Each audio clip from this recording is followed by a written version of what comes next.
Hey guys, तो आज की जो वीडियो है ये इस टॉपिक पर है, how to attempt a mock.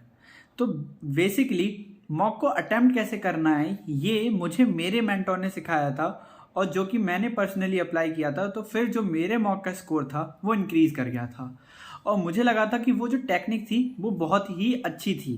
तो फिर मैं आपको वही टेक्निक आज बताऊंगा।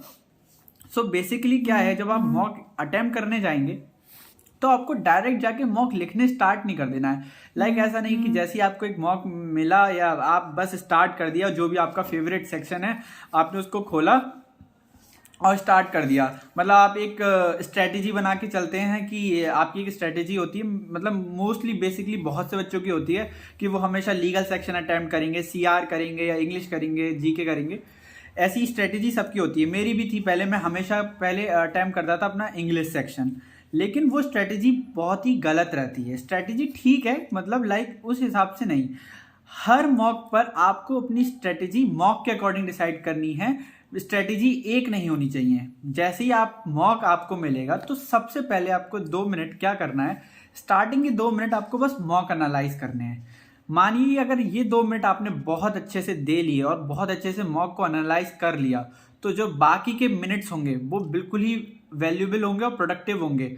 आप बहुत ही अच्छे तरीके से अपने मॉक दोगे, क्योंकि एनालाइज करना बहुत इंपॉर्टेंट होता है। कि जरूरी नहीं होता जो आपका फेवरेट पार्ट है वही उस दिन मॉक में सबसे पहले करना हो। तो 2 मिनट आपको करना क्या है, जैसे ही आपको मॉक मिले आपको 2 मिनट बैठ के एनालाइज करना है कि सबसे अच्छा सेक्शन कौन सा आया, सबसे इजी सेक्शन आज आया कौन सा है। सो बेसिकली देखिए होता क्या है, जैसे कि आपको पता है सबसे बड़ा सेक्शन होता है लीगल, फिर इंग्लिश और लॉजिकल होते हैं बराबर के, जीके मोस्टली इतना टाइम नहीं लगता है, और फिर होता है क्वांट सेक्शन। लेकिन अगर आप जो लोग मोस्टली इंग्लिश करते हो, लीगल करते हैं, तो उनको क्या है देखना है कि ये सेक्शन आज कैसा आया है। शायद अगर ऐसा हो सकता है कि लीगल में आज वो टॉपिक आए हों बेसिक, जो जिनके बेसिक आपके लीगल में क्लियर ही ना हो, ऐसा कोई टॉपिक आया, जैसे फॉर एग्जांपल कल्पेबल होमिसाइड के ऊपर एक आया जो आपका बिल्कुल क्लियर नहीं हो, तो शायद हो सकता है कि वो आप उतने अच्छे तरीके से अटेम्प्ट नहीं कर पाएंगे। आप उसको अटेम्प्ट तो करेंगे लेकिन आप उसमें ज्यादा टाइम दे देंगे, जितना आपको देना चाहिए था उससे ज्यादा टाइम दे देंगे। और ये बात आपको अभी नहीं पता चलेगी, जब आप मॉक देते रहेंगे लास्ट टाइम कम बचेगा, तब आपको समझ आएगा कि मैंने वहां पे गलत टाइम दे दिया था। तो उस चीज के लिए क्या बचाने के लिए आपको ये करना, एनालाइज करना है। आपने देखा कि लीगल सेक्शन में ये जो टॉपिक्स आए हैं वो मेरे अकॉर्डिंग नहीं आए हैं, मैंने आज नहीं पढ़े। फिर आपको क्या है दूसरा सेक्शन देखना है। देखिए मॉक हमेशा पूरा मॉक डिफिकल्ट नहीं होता है, क्योंकि ये जो एग्जाम होते हैं ये हर एक के स्टूडेंट के लिए बने हुए होते हैं। कुछ सेक्शन ऐसे होते हैं, कुछ क्वेश्चन ऐसे होते हैं जो सारे के सारे बच्चे कर लेते हैं, कुछ ऐसे होते हैं जो फिर थोड़े बच्चे कर पाते हैं, और लास्ट वाले क्वेश्चन जो होते हैं टफ क्वेश्चन, एक्चुअली बेसिकली वही रैंक डिसाइड करते हैं हमेशा। वो वही क्वेश्चन होते हैं जिन्होंने बहुत अच्छे से मॉक दिया हो, जिनका सिलेबस कंप्लीट हो या अच्छे से प्रिपेयर किया हो, तो वही आपको देखना है। आपको ऐसा कोई भी क्वेश्चन नहीं छोड़ना है जो सब कर पाए। इजी क्वेश्चन तो किसी हाल में छोड़ना ही नहीं है। आपको इजी क्वेश्चन सबसे पहले करना है, फिर उससे जो थोड़े टफ थे वो करना है, और लास्ट में सबसे जाके सबसे टफ करना है। अगर आपने देखा कि आपको आज लीगल आपका टफ आया है तो आपने सबसे पहले लीगल छोड़ दिया, आपने इंग्लिश करी क्योंकि वो उस दिन इजी आई थी, आपने इंग्लिश करी। फिर आपने जीके, फिर आपने उसके बाद सीआर कर ली कि देखा कि वो सही है।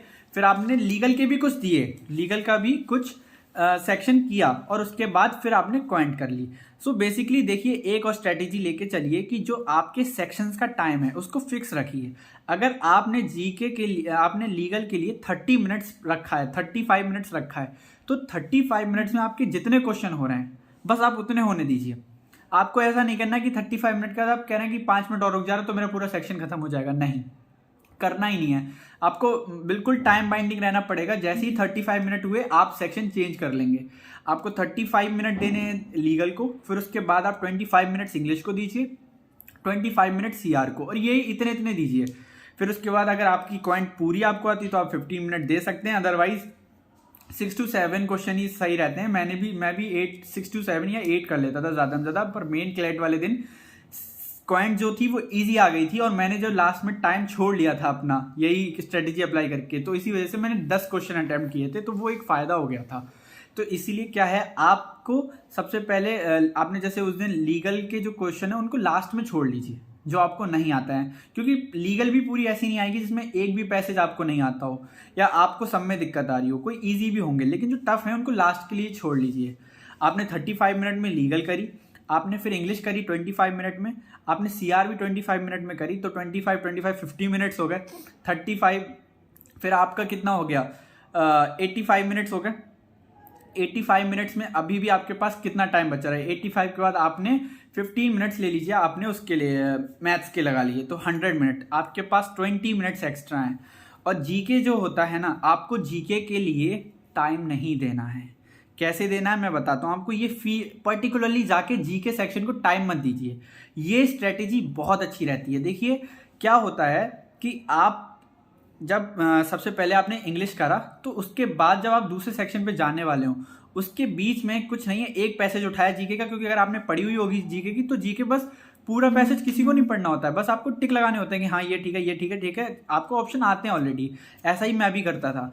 तो आपको पर्टिकुलरली जीके को जाके टाइम नहीं देना है। आपने जैसे सेक्शन चेंज कर रहा हूँ, 2 सेक्शन के बीच में जीके करनी है। आपने जैसे ही सेक्शन चेंज करा इंग्लिश से CR पे, पहली बार में आपने 2 पैसेज अटैम्प्ट कर लिए। अगली बार जब आप CR से लीगल पे आए, तो आपने 2 पैसेज अटैम्प्ट कर लिए। CR से जब लीगल से मैथ्स आए, तो फिर उसके बाद आपने 2 पैसेज अटैम्प्ट कर लिए। और शायद 6 to 8 ही पैसेज होते हैं। तो देखिए आपकी जीके खत्म हो गई, आपको जीके को लिए पूरा अलग से टाइम भी नहीं देना पड़ा। तो फिर वो क्या होता है, वो 5 मिनट लेती है जीके, आपकी लगभग 5 मिनट में जीके खत्म हो जाती है।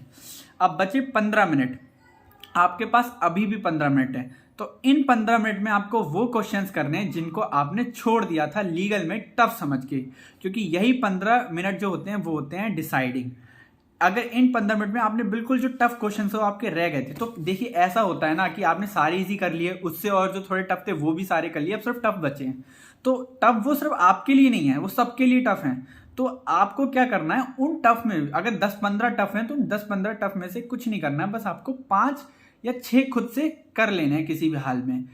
आपको हो जाते हैं, मगर अगर आप दिमाग लगाएंगे तो हो जाता है। ऐसा नहीं होता कि कोई दिक्कत आ जाती है बहुत बड़ी, आपको दिमाग लगाना है अच्छे से, और 5-6 क्वेश्चन आपके हो जाएंगे। और जैसे अगर आपके 5-6 हो गए, आपकी रैंक डिसाइड हो जाती है। वो बहुत ही रैंक डिसाइडिंग क्वेश्चन होते हैं, बेसिकली वही रैंक डिसाइड करते हैं कि आपको टॉप 5 NLU मिलने वाला है, टॉप 10, या आपको NLU मिलने ही नहीं वाला है। तो बेसिकली यही स्ट्रैटेजी है। फिर से मैं रिपीट कर दे रहा हूँ, अगर आपने स्ट्रेटेजी या आपको समझ नहीं आई हो, स्टार्टिंग के 2 मिनट आप मॉक को एनालाइज करिए, देखिए सबसे इजी सेक्शन कौन सा है, उसको अटेम्प्ट करिए।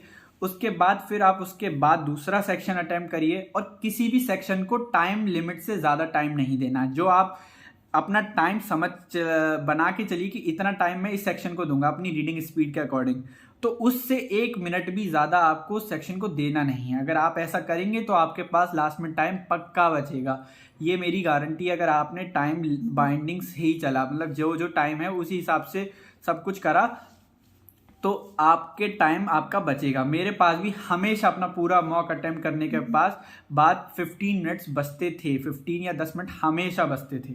ये स्ट्रेटेजी इसलिए है। तो आपको स्टार्टिंग के 2 मिनट हमेशा, अब आप एक बार ये स्ट्रेटेजी एक बार फॉलो करके देखिए। अगर आपका इंप्रूवमेंट हो रहा है तो अच्छी बात है, फिर मुझे कमेंट्स में ज़रूर बताना।